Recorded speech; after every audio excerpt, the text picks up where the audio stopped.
हे ॲडिनियमला फंगस खालूनही लागू शकतो आणि वरूनही लागू शकतो. आता ऑक्टोबर महिना आहे, इथे पानं फुलं सगळे असे वाळू लागले होते.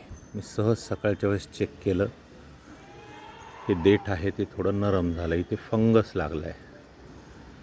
तर हे फंगस आपल्याला इथूनच काढावं लागेल, नाही तर पूर्ण झाड हळूहळू पूर्ण खराब होऊ शकतं. त्यासाठी ॲडिनियमला 1-2 दिवसाआड कोडेक्स दाबून पाहावं लागतं नरम आहे का. त्याच्यानंतर वाळलेली पाने फुले सर्वच काढावं लागतात, नाही तर असे फंगस लागू शकतात. हे आता पावसामुळे फंगस एखादं लागला असेल तर हे आपण काय करू, कट करून घेऊ इथून.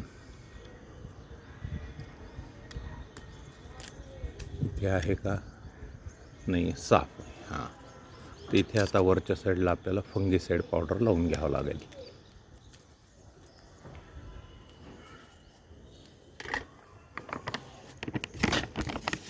हे साफ पावडर आहे फंगीसाईड,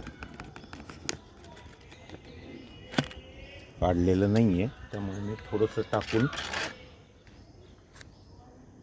असं याच्यावर लावून टाकतो. किंवा हळद लावली तरी जमती साफ पावडर नसेल तर,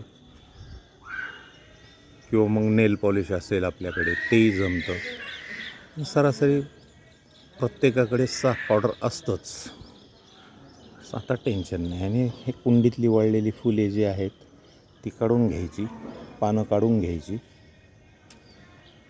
झालं ही संपली. आता अजून दुसरी चेक करू शकतो आपण, काही आहे का, काही नाही आहे.